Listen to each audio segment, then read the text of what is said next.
સતયુગ અને કળિયુગ બંને વચ્ચે તફાવત એટલો જ છે મિત્રો કે સતયુગમાં સજ્જનો વધારે હતા અને દુર્જનો ઓછા હતા. કળિયુગમાં દુર્જનો વધી રહ્યા છે અને સજ્જનો ઘટી રહ્યા છે. અને સજ્જનો ગમે ત્યારે દુર્જનો બની શકે છે એવી પરિસ્થિતિ છે, કારણ કે કળિયુગ ચાલી રહ્યું છે અને કળિયુગનું મધ્યાહન ચાલી રહ્યું છે અત્યારે. પણ અત્યારે ભગવાન કરતાં પણ કળિયુગમાં ભગવાનના ભક્તોની જે અહેમિયત છે, જે ઇંગ્લિશમાં કહેવાય ને ઇમ્પોર્ટન્સ, જે ગુજરાતીમાં શું શબ્દ કહેવાય આપ સમજી શકો છો, જે અહેમિયત છે, ઇમ્પોર્ટન્સ છે, એ કળિયુગમાં વધારે છે. એટલે જ કહેવાય છે કે રામ લક્ષ્મણ જાનકી જય બોલો હનુમાન કી. રામ લક્ષ્મણ જાનકી જય બોલો હનુમાન કી. હનુમાનજી સાથે સાથે છે જ, ભગવાનની સાથે સાથે. એટલે આપણે ખાલી રામ લક્ષ્મણ જાનકી એવું નથી બોલતા, જય બોલો હનુમાન કી પણ બોલીએ છીએ. એટલે ભક્તનું પણ મહત્ત્વ વધારે છે કળિયુગમાં. ભક્તનું ખાસ મહત્ત્વ છે, પણ એ ભક્ત સમજે ત્યારે જ. નમસ્કાર મિત્રો, જોઈ રહ્યા છો આપ BS9 વિશેષ. હું છું આપની સાથે. આપ જાણો છો હું કોણ છું, પણ આજે મારી સાથે છે ફરી એક વખત શ્રી શૈલેષભાઈ બોરીચા, જે ખૂબ જ સારું જ્ઞાન ધરાવે છે. શ્રીમદ ભગવદ્ ગીતાનું હોય કે રામાયણનું હોય કે શ્રી મહાભારતનું હોય, એમની પાસે અદ્ભુત જ્ઞાન છે. એટલે અમારો હેતુ એ છે કે આ જ્ઞાન જે છે એ આપ સુધી પહોંચે. એટલા માટે જ આજે ફરીથી શૈલેષભાઈ બોરીચાને અમે આમંત્રિત કર્યા છે. અને શૈલેષભાઈ આવી જ રીતે આવતા રહે છે અને એમનું જે જ્ઞાન છે એ તમારી સમક્ષ, તમારા સુધી પહોંચાડવાનો પ્રયત્ન અમે લોકો કરતા રહીશું. અને આશા રાખીએ છીએ કે આપને ગમશે, કારણ કે આ જેટલું પણ આપણે સાંભળીએ, શ્રીમદ ભગવદ્ ગીતા હોય, રામાયણ હોય, મહાભારત હોય કે કોઈ પણ ગ્રંથ હોય, આપણે સાંભળીએ છીએ, જાણીએ છીએ, છતાં આચરણમાં નથી મૂકી શકતા મિત્રો. એટલે આચરણનું ખૂબ જ મહત્ત્વ છે. આચરણ ના હોય તો ગમે એટલું સાંભળો તમે, બધું નકામું છે. આજે મિત્રો વાત કરવાની છે ભગવાન શ્રી કૃષ્ણની બાળ લીલા વિશે. જી હા, ભગવાન શ્રી કૃષ્ણની બાળ લીલા વિશે વાત કરવાની છે. એમની જે બાળ લીલાઓ હતી એ કેવી હતી. અને એવું પણ કહેવાય છે કે જ્યારે પ્રલય થશે, કળિયુગનો પ્રલય થશે, ત્યારે ભગવાન શ્રી વિષ્ણુ જ કલ્કીનો અવતાર લઈને જન્મવાના છે અને ફરીથી એક નવો યુગ આવશે. તો આજે ભગવાન શ્રી કૃષ્ણની આપણે વાતો કરીશું, એમની બાળ લીલા વિશે જાણીશું શ્રી શૈલેષભાઈ બોરીચા પાસેથી. શૈલેષભાઈ, આપનું ખૂબ ખૂબ સ્વાગત છે. શૈલેષભાઈ, ભગવાન શ્રી કૃષ્ણની બાળ લીલાઓ જે છે એ તો ખૂબ જ અદ્ભુત છે અને એમાંથી ઘણું બધું શીખવા, ઘણું બધું જાણવા મળે છે, પણ જે સમજે એના માટે જ. તો શરૂઆત આપણે કરીએ તો કઈ લીલા આપને સૌથી પહેલા યાદ આવે છે? રાજા પરીક્ષિત શ્રી સુખદેવજીને પ્રશ્ન આવો પૂછે છે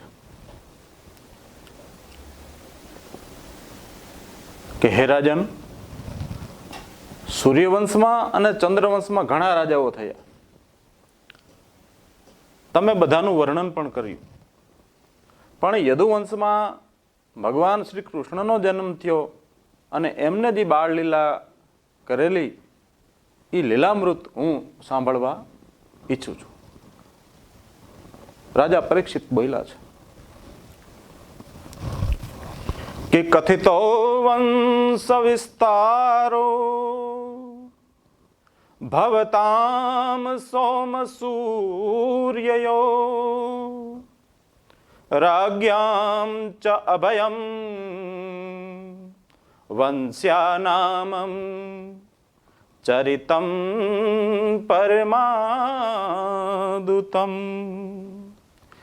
યદોશ્વધર્મશીલસ્ય નિતરામ મુનિશતમ તત્રામ શૈનાવતીર્ણસ્ય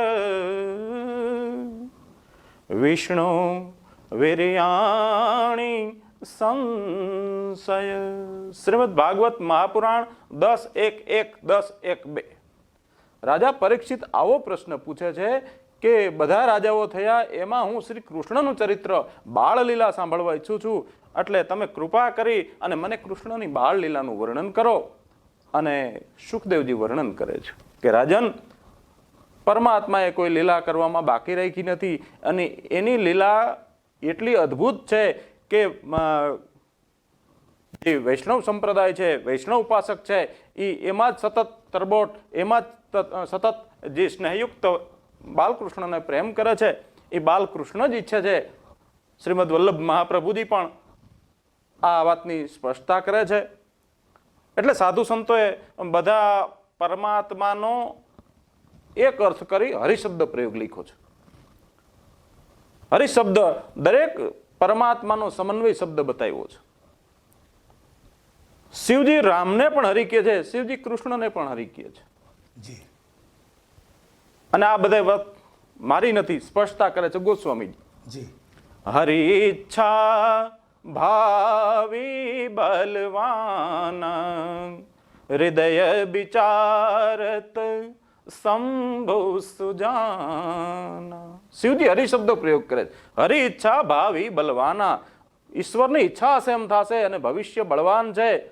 હૃદય વિચારત શંભુ સુજાના, શિવજી હૃદયથી આવું વિચારી અને જ્યારે સતી માનતા નથી ત્યારે આવો નિશ્ચય કરે છે. પણ હરિશબ્દ પ્રયોગ સંબોધન આપ્યો છે કૃષ્ણ માટે અને રામ માટે. જે જેના ઉપાસક હોય, રામને ઉપાસક હોય એના માટે હરિ શબ્દ એટલે રામ થાય, કૃષ્ણ ઉપાસક માટે હરિ શબ્દ એટલે રામ થાય, શિવ ઉપાસક માટે હરિ શબ્દ એટલે શિવ થાય.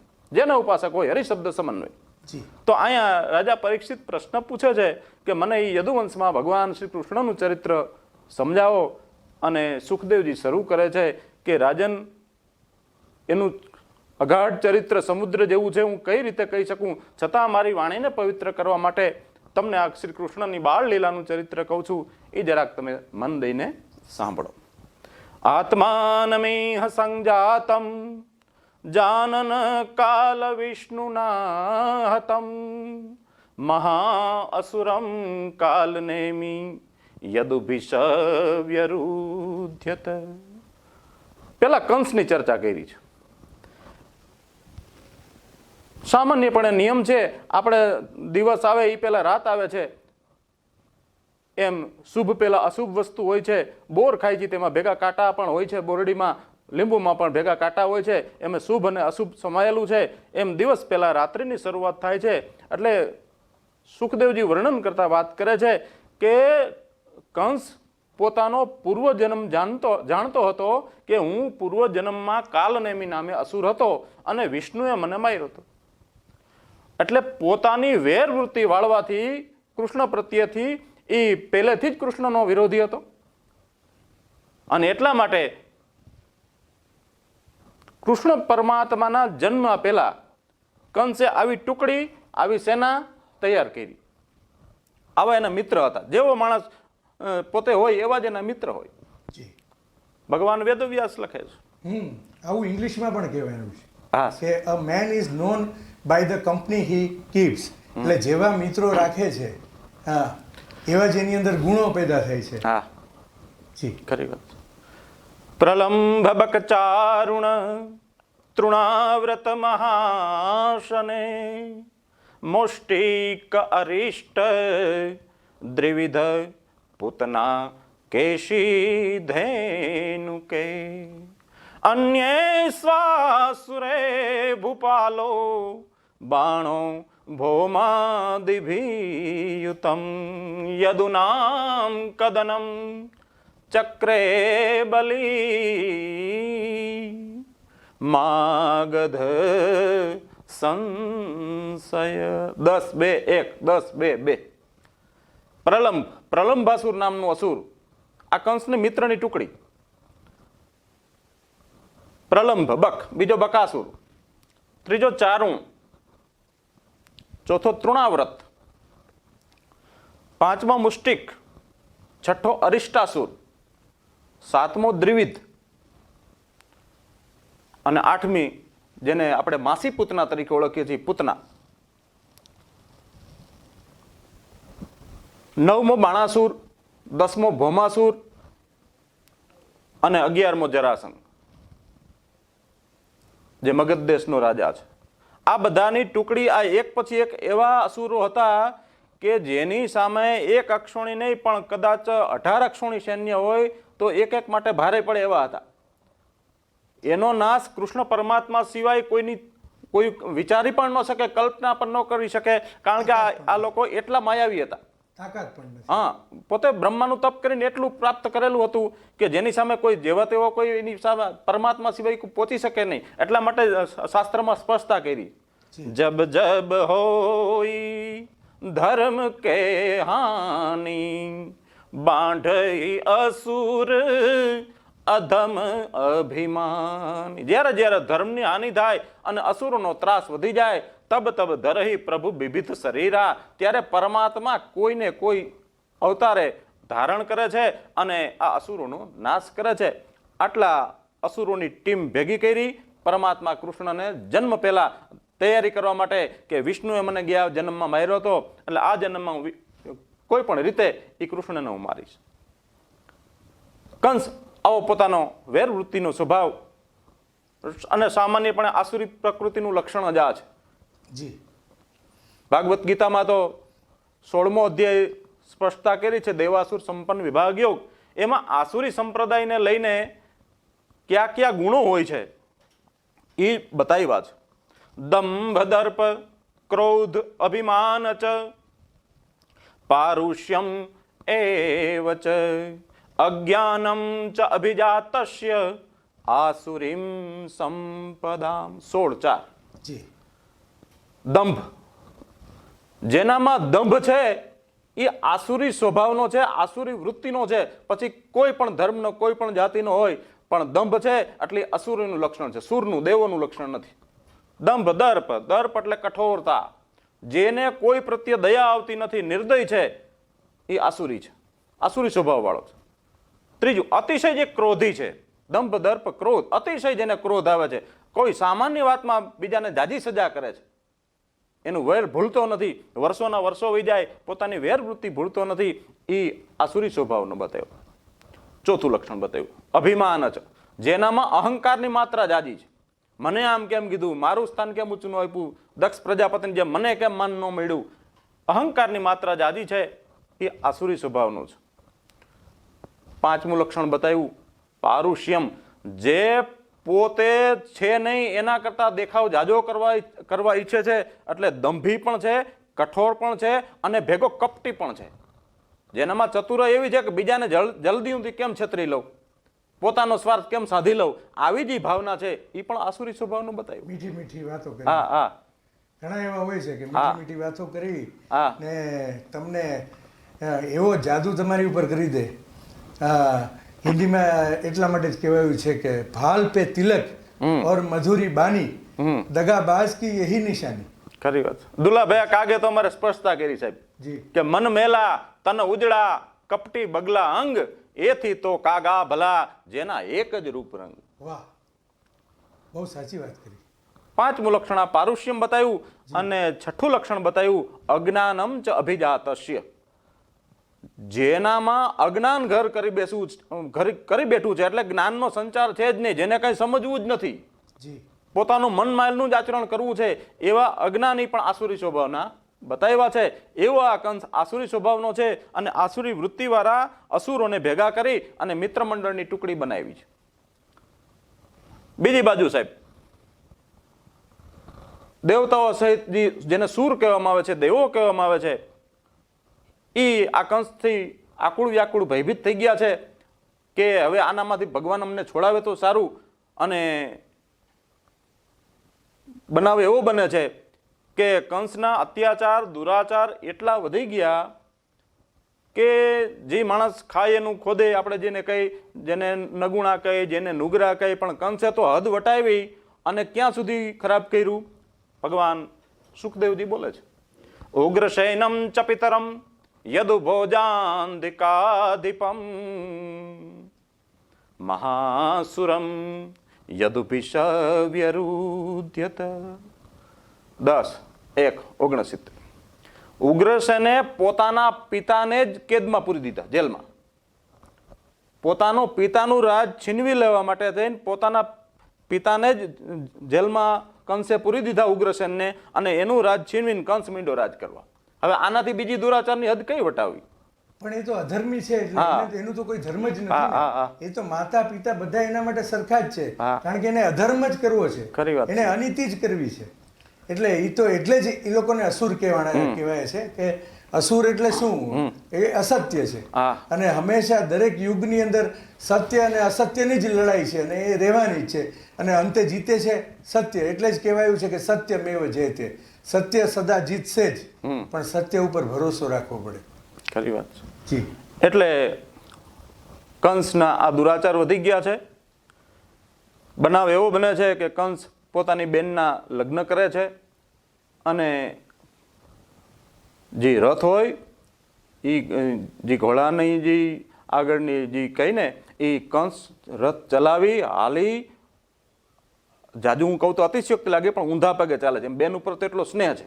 પણ બનાવ બન્યો છે એવો કે ત્યારે એક આકાશવાણી થઈ, જેને આપણે કઈ જુદી જુદી ભાષામાં કે પથિ પ્રગહિણમ કંસમાં ભાષ્યા આ શરીરવા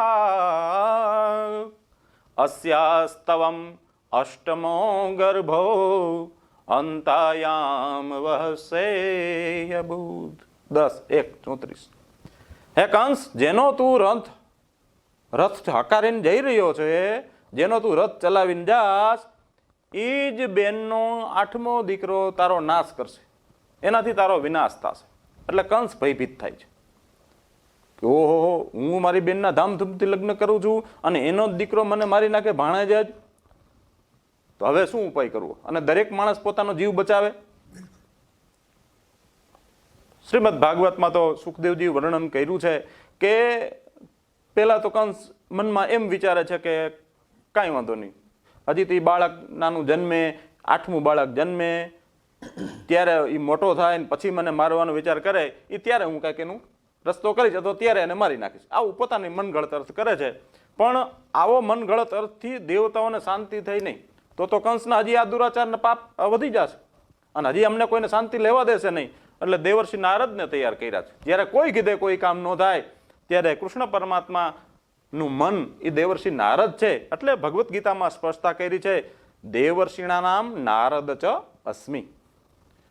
તમામ પ્રકારના મુનિઓમાં નારદ મુનિ હું છું. એટલે નારદ મુનિને દેવોએ મોકલા છે કે તમે જઈને કંસની બુદ્ધિ ભ્રમિત કરો, વિચલિત કરો, જેથી કંસ ના હવે પાપ એટલા વધી ગયા છે કે હવે અમો આ ત્રાસ સહન કરી શકતા નથી. અને દેવર્ષિ નારદ એમ કહેવાય છે ત્યાં આવે છે, અને નારદ આવે એટલે સ્વાભાવિક બધાને ખબર પડે. આવે દેવર્ષિ નારદ, નામ બોલાય ભગવાનનું, નારાયણનું. શ્રીમન્નારાયણ નારાયણ નારાયણ ભજમન નારાયણ નારાયણ નારાયણ. આવે દેવર્ષિ નારદ મુનિ, નામ બોલાય ભગવાન નારાયણનું. જી. નારદ મુનિ સતત 24 કલાક પરમાત્મા નારાયણના સ્મરણમાં લીન છે.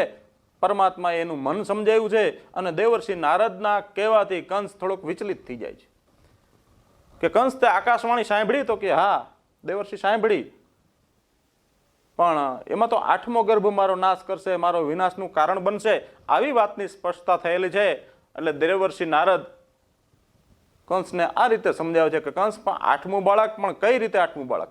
અહીંથી ગણી તો આ રીતે અહીંયા 8 પહોંચે, અહીંથી ગણી તો અહીંયા 8 પહોંચે, વચ્ચેથી ગણી તો 8 અહીંયા પહોંચે, અહીંથી ગણી તો 8 માં પહોંચે. કયું 8મું બાળક? અને કંસ પોતાની બુદ્ધિ એ સમયે બરાબર નક્કી કરી શકતો નથી. એટલે બેન બનાવીને જેલમાં પૂરવાનું નક્કી કરે છે કે ગમે એ બાજુનું હોય, હું એના બાળકને જેમ મારતો જાઉં એટલે મને કોઈ મારી શકે નહીં, અને હું આ રીતે રહું. એમ એના પાપ વધતા જાય છે. અને ધીમે ધીમે આપણે જાણીએ છીએ એમ પરમાત્મા કંસ એક પછી એક સંતાનને મારતો જાય છે. ભગવાન વેદવ્યાસ લખે છે, સપ્તમો વૈષ્ણવ ધામ, બલરામજીનું આગમન થયું છે. ટૂંકમાં હું ભાગવતની વિશેષ વાત ન કરવા, કૃષ્ણ પરમાત્માની લીલાની જ વાત કરું તો એ રોહિણીના ગર્ભમાંથી જે શકર્ષણ કરવામાં આવ્યું છે, માટે બલરામજીનું એક નામ શકર્ષણ પણ રાખવામાં આવ્યું છે.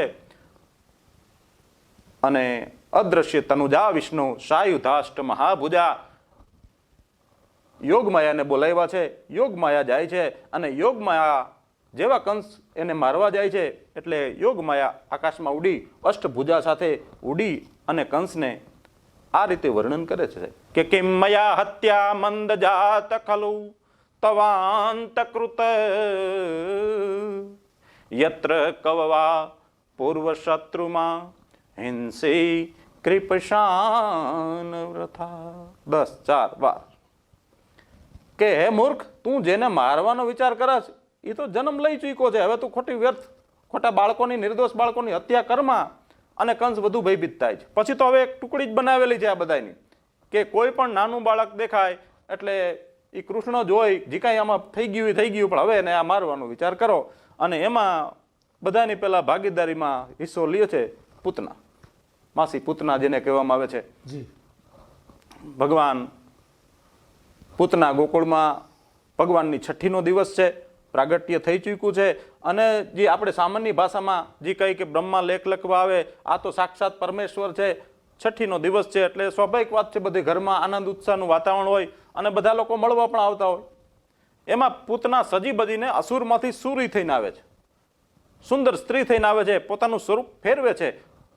અસુરો ત્યારે માયા દ્વારા આવી પોતાની જે કહીને કક્ષા બદલી શકતા, જેમ મનુષ્ય અત્યારે પોતે જે બુદ્ધિથી જ પોતાની ચાલ બદલે છે, એમ ત્યારે શરીરની સુંદર ખરાબ આ બધી વસ્તુ થઈ શકતી. એ વિદ્યા આવતી, જેને સિદ્ધિ પણ કહેવામાં આવે છે.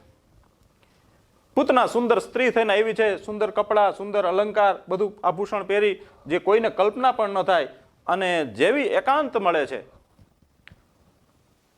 એટલે બાલકૃષ્ણને જે ઘોડિયામાં સૂતા છે એ ઘોડિયામાંથી આમ તેડવા માટે પોતે આમ જરાક હાથનો સ્પર્શ કરે છે અને કૃષ્ણ જરાક આંખું ખોલે છે. આંખું ખોલવાની સાથે જ આંખું મીચી જાય છે, બંધ કરી દે છે. કોઈએ પૂછ્યું કે કૃષ્ણ પરમાત્મા આ પૂતનાને જોઈને આંખું કેમ બંધ કરી ગયા? શ્રીમદ વલ્લભ મહાપ્રભુજીએ ચર્ચા કરી છે કે એક કારણ એમ એટલા માટે બંધ કરી કે પરમાત્મા જોવે છે, એ તો બધું સર્વસ્વ છે, જાણે છે કે આ પૂતના છે, આ અસુર રાક્ષસી છે અને મને મારવાના ઈરાદેથી આવી છે. એટલે આંખ બંધ કરી દીધી એટલા માટે કે આંખ બંધ કરીને હું જોઈ લઉં કે હજી તો મારો છઠ્ઠીનો દિવસ છે, મેં આનું બગાડ્યું છે શું? તે હજી મને મારવા, આ જન્મ તવેત મારવા આવી છે. કોઈએ બીજા સંતને પૂછ્યું કે પૂતના આમ જ્યારે કૃષ્ણ ભગવાનને તેડવા જાય છે તો આંખ બંધ કરવાનું કારણ? બીજા સંતનું કહેવું એમ થયું કે પરમાત્માએ જોયું કે આને મારા દર્શન થયા, કયા પુણ્યના હિસાબે મારા દર્શન થયા. નહીતર તો જન્મો જન્મ માણસ છે માળા કરીને થાકી જાય, જપ તપ યજ્ઞ કરીને થાકી જાય, પરંતુ પરમાત્માની પ્રાપ્તિ થતી નથી. આવું કિષ્કિંધકાંડમાં વાલી કહે છે સાહેબ. જન્મ જન્મ મુનિ જતન કરાય, અંત કાલ રામ આવત નાહી. ઋષિ મુનિઓ જન્મ જન્મ પરમાત્માનું નામ લે છે, પણ અંતકાળે કોઈકને જ પરમાત્માની ઝાંખી દર્શન થાય છે, પરમાત્મા મળતા નથી. તો પરમાત્મા આંખ બંધ કરીને એ વિચારે છે કે આનું ગયા જન્મનું કયું એવું સુકૃત, કયું પુણ્ય છે કે જે મારા સુધી અહીં પહોંચી ગઈ. કોઈ ત્રીજા સંતને પૂછ્યું કે પૂતના જ્યારે 2 હાથથી પરમાત્માને ઉપાડવા ગઈ તો કૃષ્ણ પરમાત્માએ આંખ બંધ કરવાનું કારણ શું? ત્રીજા સંતનું કહેવું એવું થયું કે એને આંખ બંધ એટલા માટે કરી કે હું જોઈ તો લઉં કે આ જે સ્તનમાં ઝેર ચોપડીને આવી છે, આને આ જ વિચાર કેમ આવ્યો? મને મારી નાખવા માટે સ્તનમાં ઝેર ચોપડીને ઝેર મને મોઢામાં વહી જાય, એને એ જ વિચાર કેમ આવ્યો? બાળકને મારવાના તો અનેક રસ્તા હોય સાહેબ. છઠ્ઠીનું બાળક છે, 6 દિવસનું બાળક છે, એને મારવા માટેનો હાવ સરળ રસ્તો કેટલા હોય કે એનો આપણે ફેલાવો કરવો નથી. પણ આ પૂતનાને સ્તનમાં ઝેર ચોપડીને કૃષ્ણ પરમાત્માને મારવાનો વિચાર કેમ આવ્યો? એટલે કૃષ્ણ પરમાત્મા આંખ બંધ કરીને જરાક ધ્યાનમાં જોઈ લો. આપણને ઘણી વખત કાંઈક વસ્તુ ભૂલાઈ જતી હોય એટલે આપણે કેવું ભારી, હું તમને કહું, અને આંખ બંધ કરીને આપણે જોતા હોય. ચોથા સંતે પૂછ્યું તો એમાં આંખ બંધ કરી શું દેખાણું? ભગવાન વેદવ્યાસ કહે આંખ બંધ કરીને એને એ દેખાણું કે જ્યારે મેં વામન અવતાર ધારણ કર્યો હતો ત્યારે હું બલિરાજા પાસે 3 ડગલા પૃથ્વી માગવા ગયો હતો. અને બલિરાજા પાસે 3 ડગલા પૃથ્વી માગવા ગયો ત્યારે મેં વામન સ્વરૂપ ધારણ કર્યું હતું, નાનું એવું બાળક જેવું. અને ત્યારે બલિરાજાની પુત્રી રત્નમાલા ત્યાં હાજર હતી. સુંદર હતી, જુવાન હતી, રાજાની કન્યા, એટલે કોઈ કમી નહોતી. પરમાત્મા જ્યારે બલિરાજા પાસે માગવા આવે છે ત્યારે રત્નમાલા ત્યાં ઊભી છે. અને ત્યારે પરમાત્માની ને બલિરાજાની વાતચીતમાં એ રત્નમાલાને એવો ભાવ થાય છે કે આવો મારે પુત્ર હોય તો કેવો સારું, તો હું આને સ્તનપાન કરાવું. આવો દીકરો તો ભાગ્યશાળી ન મળે, કારણ કે સાક્ષાત વિષ્ણુ છે. જી. બીજા કોઈ સંતને પૂછ્યું તો પછી મારી નાખવાનો વિચાર કેમ આવ્યો? હાલો, પુત્ર માટે હું આવો મારો પુત્ર હોય હું સ્તનપાન કરાવું તો મારી નાખવાનો વિચાર ક્યાંથી આવે? સ્તનપાન કરવાનો વિચાર આવે. સંતનું કહેવું એમ થયું કે જ્યારે બલિરાજા પાસે 3 ડગલા પૃથ્વી માંગી, 1 ડગલામાં આકાશ પાતાળ લઈ લીધું, બીજા ડગલામાં તો 14 બ્રહ્માંડ લઈ લીધા, અને ત્રીજા ડગલાને પૂછવામાં આવ્યું કે હવે બલિ ક્યાં પગ મૂકું? અને ત્યારે બલિએ કીધું કે હે પરમાત્મા, હવે જગ્યા નથી, મારા માથા ઉપર પગ મૂકું. અને બલિરાજાને પાતાળનું રાજા આપ્યું, પણ ત્યારે પુત્રી હતી એટલે દીકરીનો બાપ પ્રત્યેનો ભાવ રજૂ હતો. એટલે રત્નમાલાએ વિચાર્યું આ સાલાને તો મારી નાખવો જોઈએ. મારા પિતા પાસે દાન લેવા આવ્યો છે, ત્રીજા ડગલામાં તો મારા પિતાની માથે પગ મૂકી દીધો. એટલે સ્તનપાનનો વિચાર આવ્યો, બીજો એને મારી નાખવાનો પણ વિચાર આવ્યો. એટલે પરમાત્માએ એની મનોકામના પૂરી કરવા માટે, કે આની મનની ઈચ્છા હતી, અંતિમ ઈચ્છા હતી, અને આવું ભગવાન કૃષ્ણએ કીધું છે, અંતકાલે ચ મામ એવ સ્મરણ મુક્તવા ક્લેવરમ. જે મનુષ્ય મૃત્યુ વખતે જે ઈચ્છા કરે છે એ ઈચ્છા પૂરી કરવા હું કટિબદ્ધ છું. જે ઈચ્છા, જે હોય એનો ભાવ, જે હોય એનો ભાવ. જો પરમાત્મામય હોય તો પરમાત્મામય થઈ જાય, અને જો વાસના કે વિષય કે જે કાંઈ સાધન હોય તો એ પ્રમાણેનો જીવ એનો મળે. એટલે ભગવાને 9મા અધ્યાયના 31મા શ્લોકમાં પણ આવી સ્પષ્ટતા કરેલી છે. એટલે પૂતના અહીંયા પરમાત્મા જોવે છે કે હા, આ બલિરાજાની પુત્રી રત્નમાલા છે, અને મને પુત્ર જેવો મનમાં ગણ્યો હતો, અને પછી મેં રાજ માંગ્યું એટલે એને મારી નાખવાનો વિચાર આવ્યો, એટલે આ પૂતના થઈને આવી. કોઈ બીજા સંતને પૂછ્યું કે પરમાત્માએ આમ 2 હાથ પૂતનાને અડાડવાથી જ આંખું બંધ કેમ કરી? તો એનું એવું કહેવાનું એમ થયું કે પરમાત્માએ આંખ બંધ કેમ કરી કે આ ઝેર ચોપડીને આવી છે, દૂધ પીવરાવવા આવી છે, તો બરાબર સમજાણો કે હાલો દૂધનો તો હું ભૂખ્યો છું, દૂધ ને દહીં તો મને બહુ ભાવે છે, પ્રેમ એ મારો સ્વભાવ છે, હું રસામૃત છું, રસ મને બહુ ગમે છે, પણ આ વિષ છે ને એ મારો સ્વભાવ નથી. વિષ પીવો એ મેં કોઈ આનો અનુભવ જ નથી કર્યો. એ તો નીલકંઠનો સ્વભાવ છે. હા, એ તો મહાદેવનો સ્વભાવ છે, એ તો શિવનો સ્વભાવ છે. એટલે આંખું બંધ એમ કરી કે મનમાં મહાદેવને યાદ કર્યા. પશુના પતિ પાપ નાશમ પરેશમ ગજેન્દ્રસ્ય કૃષિ વસાનમ વરેણ્યમ જટાજુધ મધ્ય સ્ફુરદ ગંગવારિમ મહાદેવ એક સ્મરામી સ્મરામી નમસ્તે નમસ્તે વિભો વિશ્વમૂર્તે નમસ્તે નમસ્તે ચિદાનંદ મૂર્તે નમસ્તે નમસ્તે તપોયોગ ગમ્ય નમસ્તે નમસ્તે શ્રુતિ જ્ઞાન ગમ્ય અસિત ગિરિસ્થમ સ્થાપ્ય જલમ સિંધુ પાત્રે સુરતરુ વર્ષાખા લેખની પત્રમુવી લિખતી યદિ ગૃહિત્વા શારદા સર્વકાલી તદપિતવ ન પારસ ના પતિ. હે મહાદેવ, તમારા ગુણોનો પાર પામી શકાય નહીં. હું કઈ રીતે તમારા ગુણ લખું તો પણ વર્ણન કરી શકાય નહીં. માટે આ વિષ પીવાનો સ્વભાવ મારો નથી. જ્યારે દેવોએ ને દાનવોએ સમુદ્ર મંથન કર્યું ત્યારે એમાંથી છેલ્લે જે કાલકૂટ નામનું વિષ નીકળ્યું, એ કોઈ પીવા તૈયાર નહોતું. ત્યારે બધા દેવતાઓએ ભેગા મળી તમારી આરાધના કરી અને તમને બોલાવ્યા, અને તમે એ કાલકૂટ વિષ પીધું અને ગળામાં સાચવી રાખ્યું, પેટમાં ઉતારવા ન દીધું, અને માટે તમે નીલકંઠ મહાદેવ કહેવાના. એટલે કૃષ્ણ પરમાત્માએ અહીંયા મનમાં શિવજીને યાદ કર્યા છે, હે મહાદેવ તમે આવો, આનો અભ્યાસ તમને છે. આ જેની લાઈન હોય ને એ કામ થાય. હા, બિલકુલ. એટલે મનમાં શિવજીને યાદ કર્યા છે, અને સાક્ષાત શિવજી એમ કહેવાય છે આવી ગયા છે. કોઈ સંતને એવું પૂછ્યું કે પૂતના જ્યારે કૃષ્ણ પરમાત્માને તેડવા ગઈ ત્યારે પરમાત્માએ આંખ કેમ વીંચી લીધી, કેમ બંધ કરી દીધી? એનું કહેવું એમ થયું કે ભગવાનને મનમાં ખીચ ચડી, મનમાં ગુસ્સો ચડ્યો કે હું હજી છઠ્ઠી મારી હાલે છે ને આ ઝેર ચોપડીને આવી છે. એટલે મનમાં ક્રોધ આવ્યો, પરમાત્માને ક્રોધ આવ્યો. એટલે નક્કી કર્યું કે ક્રોધ મારો સ્વભાવ નથી, પણ હવે આને ક્રોધ લેવરાયો મને. ઘણી વખત વગર કારણે માણસો આપણને ગુસ્સે કરતા હોય. ઘણી વાર એવું થાય છે. એટલે પરમાત્માએ નક્કી કર્યું કે ક્રોધ છે ને હવે એ મારો સ્વભાવ નથી, મારો સ્વભાવ પ્રેમ, એ મારો સ્વભાવ છે. પ્રેમામ ભૂપુરમ શુભમ, પ્રેમ કરવાનો મારો સ્વભાવ છે. અને આ મને ક્રોધ ગુસ્સે કર્યો છે એટલે પોતે ક્રોધને મિત્ર બનાવ્યો અને પોતાના ક્રોધને કીધું કે જો હું તો દૂધ જ પીશ, વિષ તારે પીવાનું છે. આવી પરમાત્માએ સાઠગાંઠ કરી અને પૂતનાએ પોતાનો સ્તન કાઢી કૃષ્ણ પરમાત્માના મુખમાં દીધો છે. અને પરમાત્માએ સ્તનપાન કરતા કરતા ભગવાન વેદવ્યાસ અને સુખદેવજી લખે છે કે પૂતના ચીસુ માંડી પાડવા. તસ્મૈ સ્તનમ દૂર્જર વીર્ય મુલ્લબણમ ધોરાગ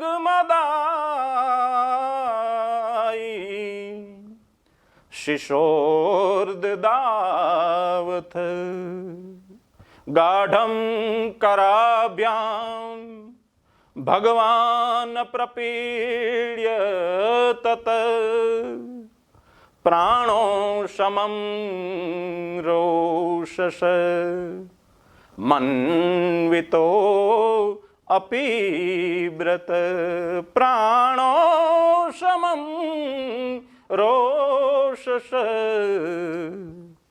મન્વિતો અપીબ્રત. 10:6 સોરી 10:6 જી. પૂતનાએ પોતાનો સ્તન કૃષ્ણ પરમાત્માને દીધો છે. પરમાત્મા દૂધ પૂતનાના સ્તનમાંથી પીએ છે અને વિષ હતું એ પોતાના મિત્ર ક્રોધને કીધું છે એટલે ક્રોધ વિષપાન કરે છે. પણ ધીમે ધીમે પૂતનાનું શરીરમાંથી દૂધ તો ચૂસાઈ ગયું, ભેગું પણ લોહી માંડ્યું ચૂસાવા ક્રોધને કારણે. અને પૂતના જેમ વિછણ ખોખું થઈ જાય એમ ધીમે ધીમે ખોખું માંડી થવા અને પછી પોતાના સ્તનના દુખાવાને કારણે મને મૂકી દે એવા ત્રાળું માંડી પાડવા. પણ કૃષ્ણ ભગવાને બીજો નિયમ કીધો છે કે હે પૂતના, તને મારા સ્વભાવની ખબર નથી. ઉમા રામ સ્વભાવ જેહી જાના તાહી ભજનું તજી ભાવન આના સન્મુખ હોઈ જીવ મોહી જબહી નાસહી જન્મ કોટી અઘતબહી. શિવજી પાર્વતીને કહે છે હે ઉમા, અમારા રામનો સ્વભાવ એવો છે કે એકવાર જીવ એની સામે આવી જાય, એકવાર બધી કબૂલાત કરી લે, એકવાર એના શરણમાં આવી જાય એટલે ગમે તેવા ગુના કર્યા હોય એ પરમાત્મા એ જ ક્ષણે એને પવિત્ર કરી દે છે, એને સાધુ બનાવી દે છે. એની સામે આવી જવો જોઈએ. પરમાત્મા પૂતનાના એ કહેવા માંગે છે કે પૂતના, તને મારો સ્વભાવ ખબર નથી. હું જેનો હાથ પકડું એનો જિંદગીભર હાથ મૂકતો નથી. જેને મારા સમો દર્શન આપું એનું કલ્યાણ કરી દઉં છું. તો તે તો મને સ્તનપાન કરાવ્યું છે, તે તો મા જેવો ભાવ રાખીને આવી છે આ નાટ્યાત્મક રીતે. તો મારા સન્મુખ આવે ને હું કેમ છોડું? આ છોડવાનો મારો સ્વભાવ નથી, મારો સ્વભાવ જોડવાનો છે. એટલે ભગવદ્ ગીતામાં કીધું કે શકનો હોતી હે યહ સોઢુમ પ્રાકૃ શરીર વિમોક્ષણામ કામ ક્રોધાદ્વમ વેગમ સંયુક્તમ સ સુખી નર. પરમાત્મા યોગી એને કીધો કે કામ ક્રોધના વેગને જે સહી શકે, જે ક્ષમતા સાથે રહી શકે એ હાલતો ચાલતો યોગી છે. એટલે અહીંયા પૂતનાનો ઉદ્ધાર પરમાત્માએ કર્યો છે અને પૂતનાની વાત અહીંયા પૂરી થાય છે. અને પછી પરમાત્મા હવે બીજી લીલા કરવા જઈ રહ્યા છે બાલકૃષ્ણ, એની ચર્ચા તમને કરું. જી. એકવાર બનાવે એવો બને છે સાહેબ. પરમાત્માને જેમ નાનું બાળક પડખું ફેરવતા શીખે, ધીમે ધીમે 15 દિવસ, મહિનો, 2 મહિના થાય એમ ધીમે ધીમે આમ પેલા ચતુર સૂતું હોય પછી જે પડખું ફેરવે એવો પડખો ફેરવવાનો પ્રસંગ આવે છે. અને અહીંયા બધા વ્રજમાં ગોકુળમાં આ બધો પ્રસંગ ઉજવે છે, વસુદેવ ને નંદબાબા. એમાં બનાવ એક એવો બને છે. અધસયાનસ્ય શિશોરનો અલ્પક પ્રવાલ મુદ્રડ દ્રિહર્તમ વ્યવર્તત વિધ્વસ્તના નારસ્ય કુપ્ય ભાજનમ. બનાવ એવો બને છે કે કૃષ્ણ પરમાત્માને ગામડાના જે ગાડું બળદ હોય એમાં ગાડાની નીચે ઘોડિયું બાંધીને સુવડાવવામાં આવ્યા છે. અને આજે થોડીક વાર પછી એમાં આ પ્રસંગ પડખું ફેરવવાનું ઘરમાં ઉજવવાનો છે. એટલે ગાડાની ઉપર દૂધના દોણા, દહીંના દોણા, જે બધો રસ જેને કહેવાય ને રસામૃત, મિશ્રી, આ બધું રાખેલું છે. અને થોડીક વાર પછી બધાને પીરસવાનું છે અને આનંદ ઉત્સવ કરવાનો છે. બનાવ એવો બને છે કે બધા પોતે ઉત્સવમાં એટલા આકળું વ્યાકળું થઈ જાય છે, એમાં માં યશોદા પણ થોડીક આગળ વહી જાય છે. અને બધાને આવો આવજોમાં સ્વાગતમાં, જેમ આપણી ઘરે કોઈ પ્રસંગ હોય તો બધાને આપણે માન સન્માન જાળવવું પડે, એ રીતે યશોદા બધાની આગતા સ્વાગતામાં અને પ્રસંગની તૈયારીમાં થાય છે. અને અહીંયા પરમાત્માને સુખદેવજી લખે છે કે જરાક એમ થયું કે આ મારી માં મારાથી આગી વહી ગઈ. માં વગર તો દીકરો પાંગડો લાગે સાહેબ. એ ગમે એટલી સમૃદ્ધિ હોય ને, એ માં રાજી હોય ને તો એ સમૃદ્ધિ કામની, નહીતર સમૃદ્ધિની કોઈ કિંમત નથી.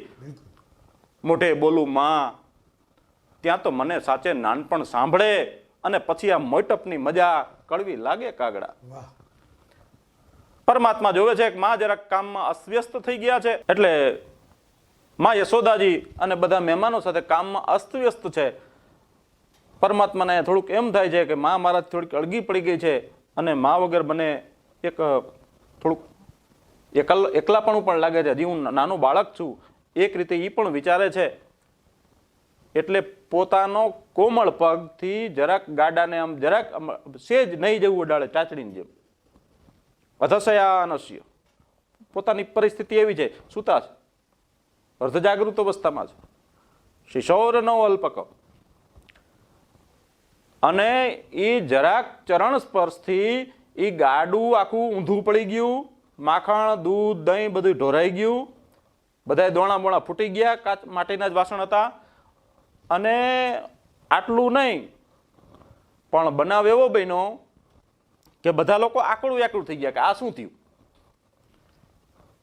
આવું નાનું બાળક હજી પડખું ફેરવતા જેને એનો પ્રસંગ ઉજવવાનો હોય તો એની કીધે ગાડું ઊંધું વરે અને નીચેથી ગાડું ઊંધું વરે. તો આ તો કોઈ એવી આશ્ચર્યજનક ઘટના થઈ ગઈ કે કોઈ હિસાબે કોઈને મગજમાં બેસે એમ ઘરનાઓને પણ લાગતી નહોતી કે ગમે કંઈક કારણે છે, પણ આ વસ્તુ શક્ય નથી. આ તો આને શું સમજવું, એટલે થોડાક વાર વિસમંજસતામાં અસમંજસતામાં આવી ગયા. પણ સુખદેવજીએ બીજી વાત રજૂ કરી છે કે હિરણાક્ષ નામનો રાક્ષસ હતો, એનો એક પુત્ર હતો, એનું નામ ઉત્કર્ષ હતું, અસુર હતો. અને લોમસ ઋષિનો મોટો આશ્રમ હતો. એ અસુર હોવાને કારણે લોમસ ઋષિના આશ્રમના વૃક્ષો કેટલાય ઉખેડી નાખ્યા, છેદન ભેદન કરી નાખ્યા અને જંગલ જેવું કરી નાખ્યું. લોમસ ઋષિના આ વાતની ખબર પડી એટલે લોમસ ઋષિએ એને શ્રાપ આપ્યો કે જા તું અસુર છો અને અસુરીઓની મચાઈ લો જા. ત્યારે ઉત્કર્ષ લોમસ ઋષિને પોતાની વિનંતી કરે છે, પ્રાયશ્ચિત કરે છે, મુનિવર મારી ભૂલ થઈ ગઈ, મને ક્ષમા કરો, માફ કરો, માફ કરો. અને આપણો નિયમ છે સાધુ સંતોનો કે કોઈ સામેથી માફી માંગવા આવે તો એને આપણે માફ કરવું જ જોઈએ, નહીતર આપણે કંગાળ કહેવાય. જેની પાસે સમૃદ્ધિ છે એને બીજાને માફ કરતા, થોડુંક ક્ષમા કરતા શીખવું જોઈએ. ભૂલ કોની કીધે ન થાય સાહેબ. લોમસ ઋષિ ભાવ વિભોર થઈ જાય છે અને તેમને કહે છે કાંઈ વાંધો નહીં, તારું શરીર અટાણે સાપ જેમ કડતલી કાઢે એમ તારું શરીર ક્ષીણ થઈ જશે, પણ જેવો યદુવંશમાં હમણાં જ કૃષ્ણ જન્મ લેશે ને ત્યારે તારો ઉદ્ધાર થઈ જશે, તું ખાલી એને સન્મુખ રહેવાથી તારો દર્શન થશે. પણ પોતે આસુર સ્વભાવનો એટલે પોતાના લક્ષણ ભૂલ્યો નહીં. એટલે જ્યારે આ કૃષ્ણ પરમાત્માને પડખું ફેરવવાનો પ્રસંગ છે, ગાડાની અંદર અને ઉપર જે દહીં દૂધના દોણા ભરેલા છે, નીચે આનું ઘોડિયું જે રાખેલું છે, અને મા તથા સખી મંડળ બધા લોકો પોતાના કામમાં અસ્તવ્યસ્ત છે, ત્યારે એ હિરણાક્ષનો પુત્ર ઉત્કર્ષ આવી અને ગાડા ઉપર બેસી જાય છે. એટલે એના વજનના કારણે ગાડું ઊંધું પડ્યું છે. અને અહીંયા કૃષ્ણ પરમાત્માને ખબર પડી એટલે એને ચરણ સ્પર્શ કર્યો છે, જેનાથી એનો ઉદ્ધાર થાય. એટલે ઉત્કર્ષનો ઉદ્ધાર કર્યો છે. પણ આ અદ્રશ્ય વાત પરમાત્મા બાળ લીલા છે, એટલે કોઈને કહેવા માંગતા નથી. એટલે બધા વિસ્મયદેશમાં આવી જાય છે કે કઈ રીતે આ થયું અને કઈ રીતે ન થયું, કોઈ જાણી શકતા નથી. આ સાહેબ પરમાત્માની કૃષ્ણની લીલા છે, આ એની માયા છે. જી, ખૂબ સરસ માહિતી શૈલેષભાઈ આપી. મિત્રો, ફરીથી આપને કહું કે જે શરૂઆતમાં મેં કીધું હતું કે કળિયુગની પરિસ્થિતિ એવી છે કે સજ્જનો ગમે ત્યારે દુર્જનો બની શકે છે, પણ સતયુગમાં દુર્જનો ગમે ત્યારે સજ્જનો બની શકતા હતા એવી શક્તિ હતી એ યુગની. પણ જો આપ કોઈ પણ ગ્રંથનો અભ્યાસ કરો તો આપને એક સકારાત્મક ઉર્જા મળે છે, અને જો તમારી અંદર કોઈ આસુરી ભાવ આવે તો એ આસુરી ભાવ જતો રહેશે એવું અમે દાવા સાથે કહીએ છીએ. અને અમારો હેતુ એ જ છે કે વધુને વધુ આવી સરસ અને મહત્ત્વની માહિતી આપ સુધી પહોંચે, એટલા માટે જ અમારો આ પ્રયાસ છે. અને શૈલેષભાઈને જ્યારે પણ બોલાવીએ છીએ ત્યારે આવે છે, અને ત્યારે તેઓ પોતાનું જે જ્ઞાન છે એ આપની સમક્ષ રજૂ કરે છે, જેથી કરીને આપને આપના જીવનની અંદર આ જે જ્ઞાન છે આપને કામ આવે, ક્યાંક ને ક્યાંક કામ આવે. મિત્રો, આ સાથે આજના એપિસોડને અહીંયા વિરામ આપીએ છીએ. ખૂબ ખૂબ ધન્યવાદ શૈલેષભાઈ, ભાવેશ. જોતા રહેજો BS9 TV વિશેષ.